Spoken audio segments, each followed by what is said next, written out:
For the people who don't know who you are, David, who are you and what do you do? Name's David Cole. I'm quite a keen triathlete. Been doing the sport now for 6 or 7 years, and it's become more than just a hobby, then, so to say. How did you get into the sport, and were there any other sports you played before? Yeah, I mean, when I was younger, I did a lot of running. I was quite a middle distance runner, and throughout my younger years, I competed for Welsh Athletics, Welsh schools, doing middle distance running, 800, 1500 metres. Love my football, love my rugby. I suppose like a lot of young kids, growing up, give them any sort of sport, and I was a bit like that, getting into football, rugby, running, cross country, anything. I just wasn't enough time to do it all, but focused on running, played football, and then 5-6 years ago I turned my hand. I wanted a new challenge than just running and just playing football, so I turned my hand and I've been hooked on triathlon ever since. Yeah, there aren't really any big cycling clubs out in our part of West Wales, nor are there any athletics tracks to do your running. So how hard is it to kind of make your mark in the triathlon world with kind of a smaller facility base to work from? I think that's a good point, because I think the facilities in Ceredigion generally aren't great.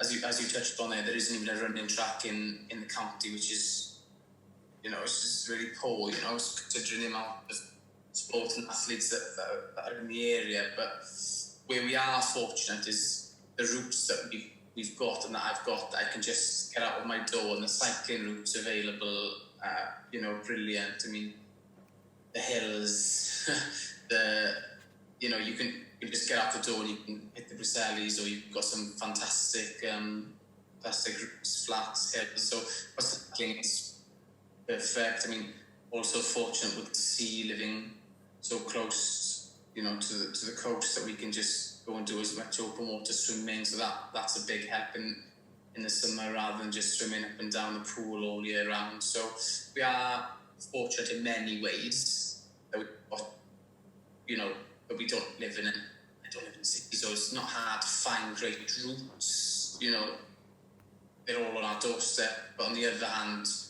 you haven't maybe got the competition that will really push you on to that next level, with lack of track and a lack of facilities in the county. Yeah, that's a good point about having the great hills and facilities we have on our doorstep. And going on from not having the facilities and the clubs, how have you managed to cope in going without any kind of support from major coaching units in the area? I think I've been fortunate. I don't know if you've tapped into, you heard of Cycle Specific, quite a big company in Crosshands, and they've been brilliant with my cycling and also with my triathlon in general, to really spur me on. I mean, Crosshands was that an hour from where we live, so it's not too bad, and a really strong group of us that prior to this coronavirus outbreak, but prior to we would meet every Wednesday, so we'd go up and we'd roll out together at a group of 6, 7, 8 of us, really strong cyclists, and we'd push each other on and do anything above 100 kilometres on a Wednesday, anything between 150k, 60, 80, 100 miles, and we'd get out and get a long, good group ride in, which was a big help. A lot of my training is based on what I get from my coaches, which I've then done on my own. I've got a facility off the back where I've got my own sort of what I call pain cave, with a treadmill, with a weight station and a watt bike, and I can just, I don't mind turning out in there, and getting the balance of maybe getting a few group rides in with with a group for endurance and trying to do that in a group, but then also focusing on myself and trying to say, okay, I've got this session that I need to do. It's going to take 60, 80, 90 minutes, and trying to get the numbers that I've been given. So I'm lucky to have that really as well at home to try and manage and hit the sessions. And I don't mind training on my own. I think it's part and parcel of being a triathlete or a cyclist or runner, that you've got to accept that in order to make steps to the next level, you are going to have to do a lot of your training on your own, because there's not going to be anybody who's going to be able maybe to do the same numbers as you, or it's very, how do I put it? You've got numbers that are specific for you. So in order to make that step, you're gonna have to put in the hard work yourself. Yeah. So,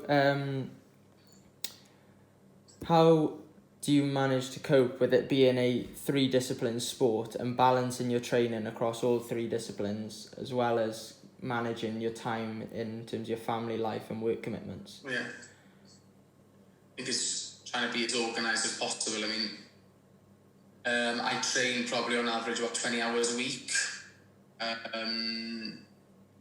Obviously, prefer distances a half Ironman and the full Ironman.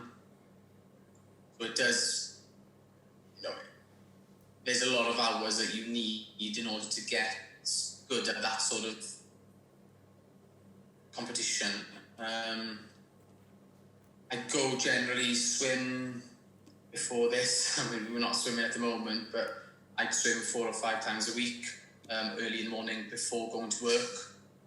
So Monday to Friday would usually be, getting at 5:30, 6 o'clock, getting in the pool by 6, and getting 60 to 90 minutes in the pool before coming back, and getting to work then by 9 o'clock, and then the evenings would consist of either running or cycling again at home here with the Wednesday. I was fortunate to be able to get a Wednesday off work and go up to Crosslands and get a long day in the saddle there. So I think it's just managing things,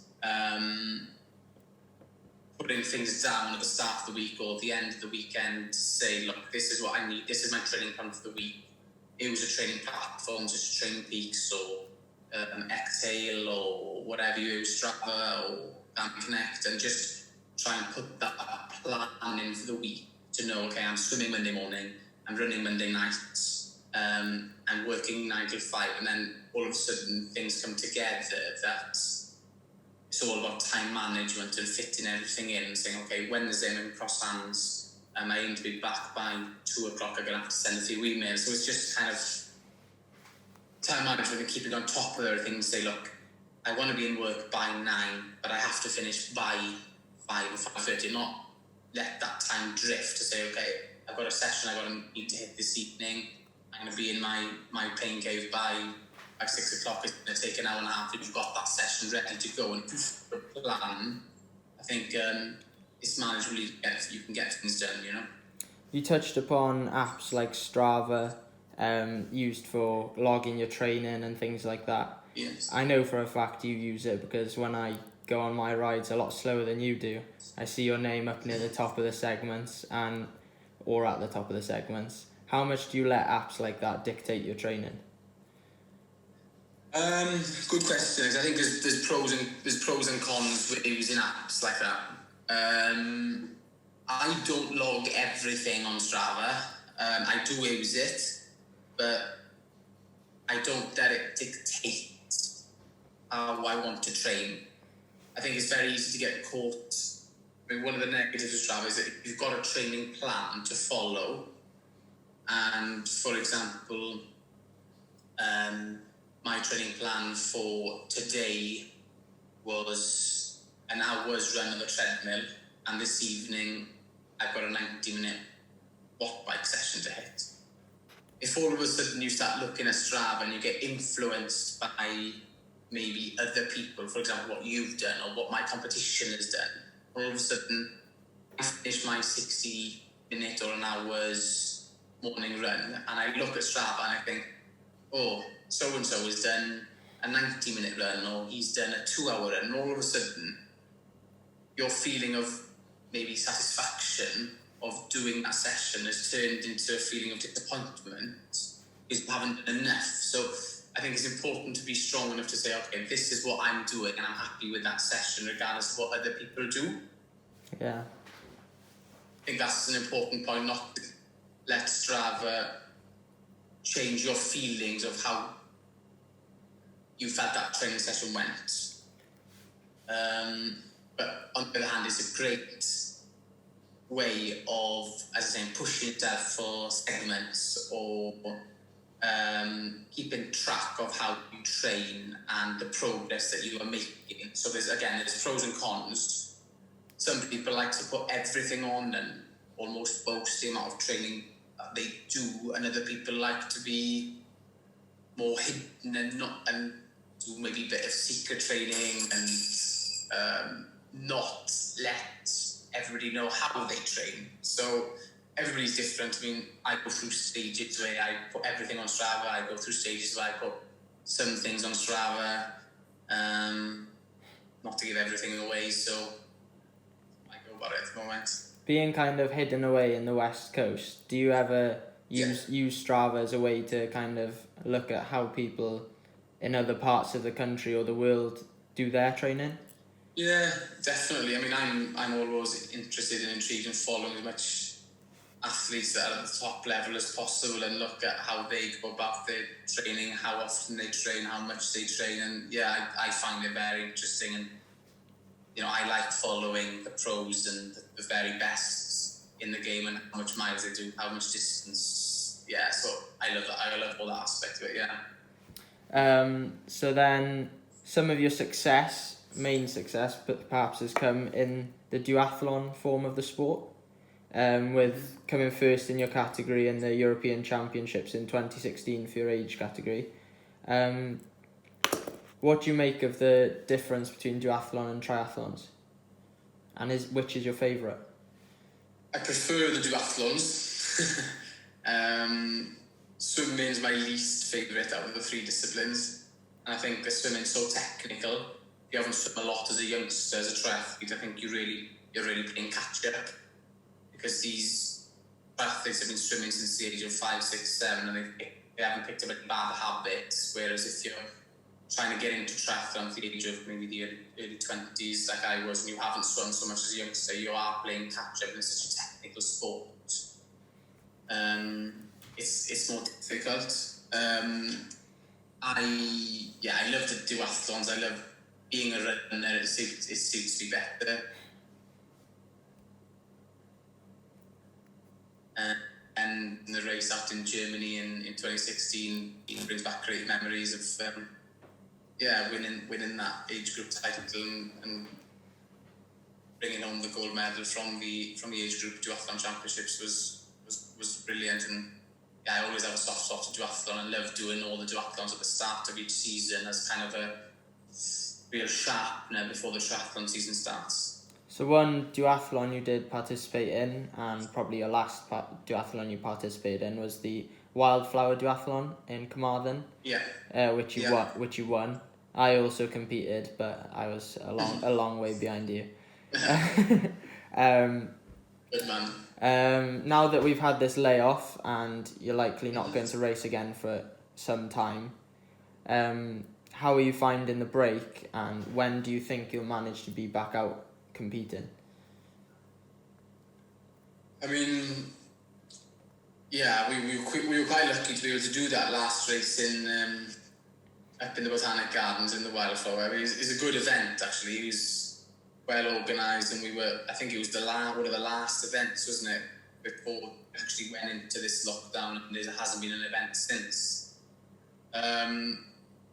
With managing, I'm actually probably managing what's most difficult is obviously difficult to put a plan in place because we don't know when we're going to be racing next. So it's actually difficult to structure a plan with knowing when we're going to be racing next. But on the other hand, I've certainly got a bit more time on my hands now, less pressure from work. So I have got more hours to be able to put more hours in on the bike, put more running hours put more running hours on the treadmill, and I feel that I've got building a really strong base. So when we are ready to go to compete again, that I'll be in really good and strong shape. I mean, I ran a marathon, funnily enough, on my treadmill 10 days ago in 2:44. So I think that was an indication, because I was a bit fed up of no events. I wanted to know where I was. Talked to my coach, said, if you're to it, let's see where you are. So yeah, training's going well. It's just can't wait to get back out racing again.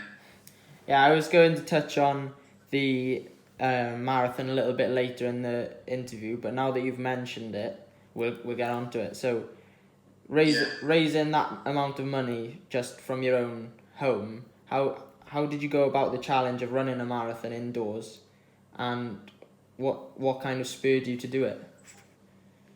I mean, I was speaking with my coach John Mills, who's been helping me with my running, and been putting a lot of good miles on the treadmill and out on the roads, and since the start of the year, and really focusing on improving my marathon time, and obviously not knowing when we're going to be racing next.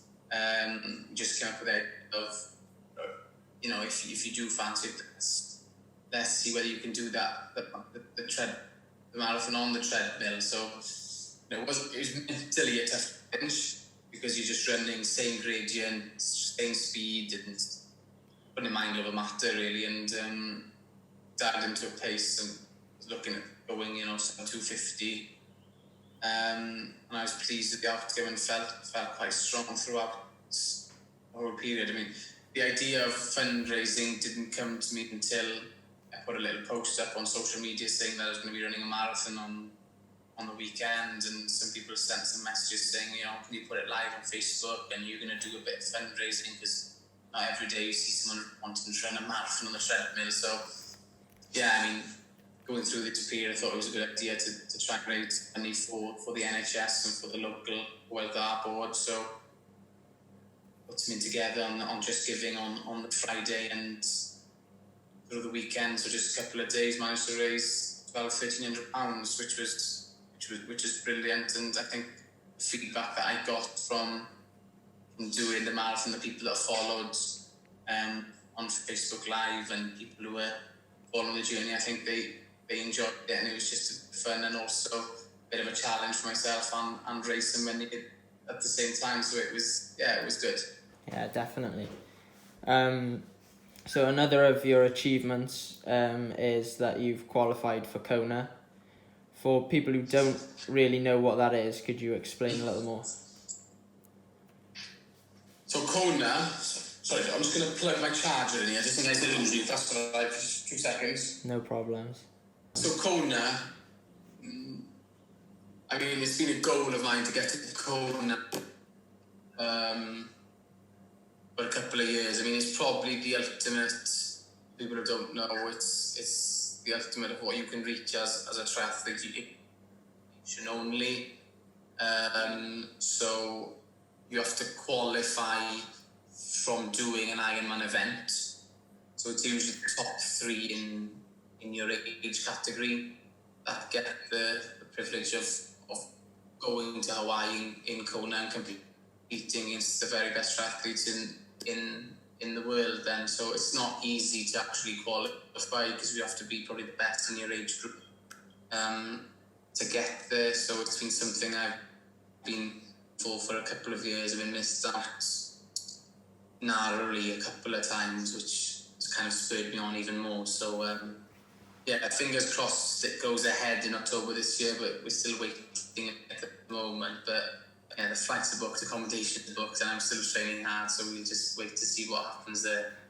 Yeah, of course, October's a little bit of a distance away now, but we don't know what's going to happen. How has that impacted your training for that event in particular? It's difficult because of swimming more than anything at the moment. Obviously, we're not swimming.